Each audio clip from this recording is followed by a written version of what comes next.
This is our headquarters, and we have the production of the 3D printers. And so this is Shambhala Park, where we made our vision real. So this is where you print the houses? Yeah. And here the tiny Gaia, but we love here so much because it was a proof of concept for us.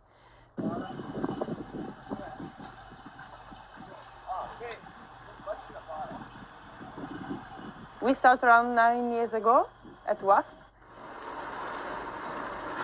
with the aim to print house, but eco house using local material and basically soils from the place. This is our big aim to reach. This tiny house for us is the symbol that the project could be real, can happen, can work properly.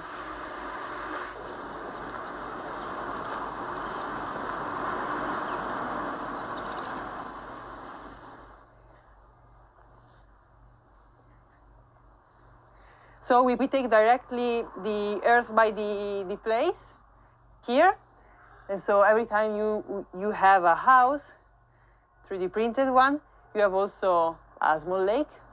So you have a small lake because you took the earth to directly. the house. Yeah. So whenever you build an earth house, you're always going to have a lake. Yeah. Your quarry. Yeah. Yeah, it's kind of circular because the rooftop collects the water. And so when it rains, the water is collected here and returned directly to the small lake you have and can also use to cultivation. And so we have here fish also. So like a sort of ecosystem. You not only take from the earth, but also give something. And so we think 3D printing and technology can really help us to go this direction.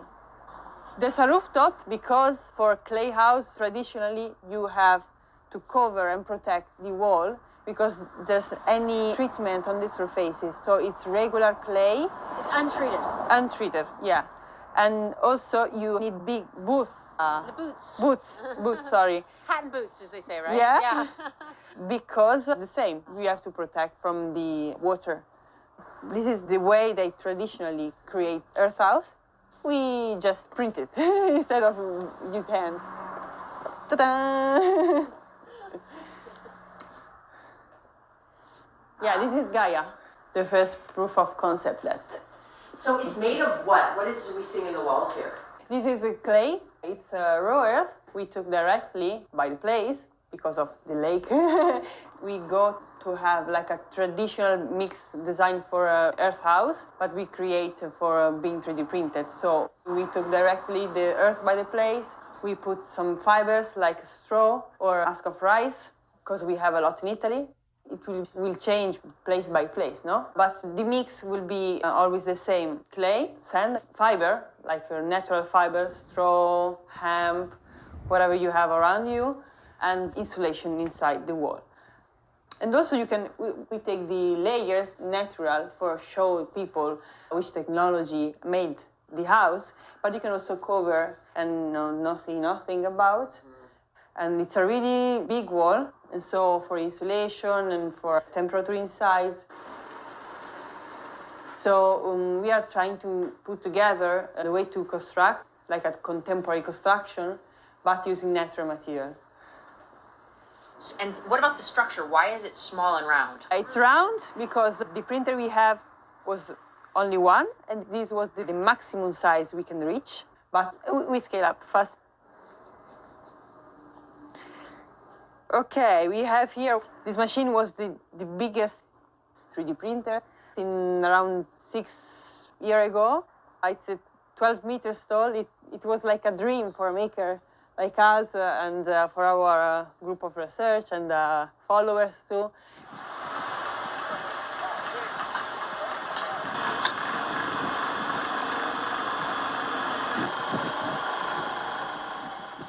Tecla was the dome.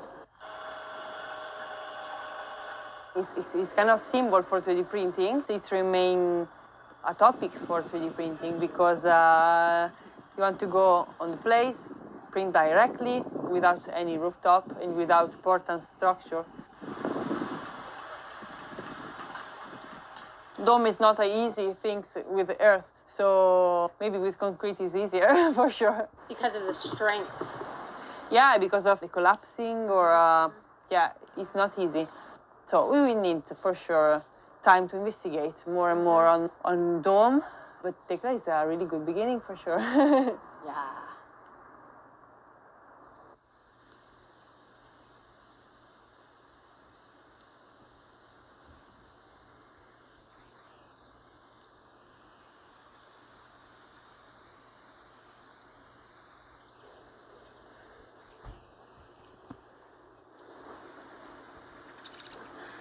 This is our headquarters where we make our evolution in terms of technology.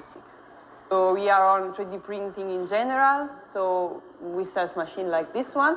One of the most interesting one is this one for pellet. This way we can print directly the grain of plastic.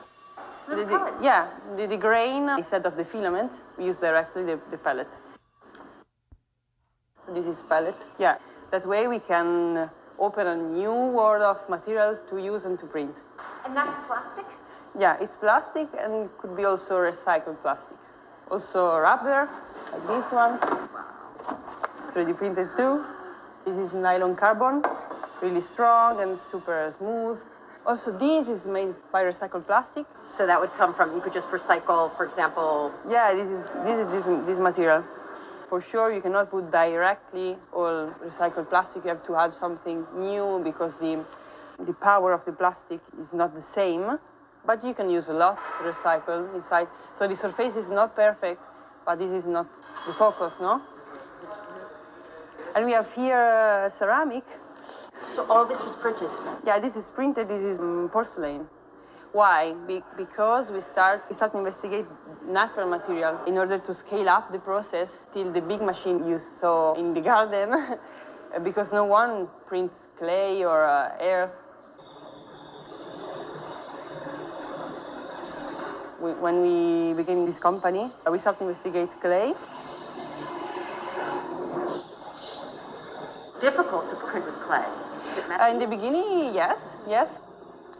But now there's more big application and people start to know about, but it was a kind of new stuff. But we start to investigate clay. Wow, it's very precise and detailed, right? Yeah. And we play scale it up. The printers still have like big object like this one. It's a mix of art and industry here. Yeah. Yeah, we are also close to Faenza, where there's a lot of ceramic, tradition, and pottery.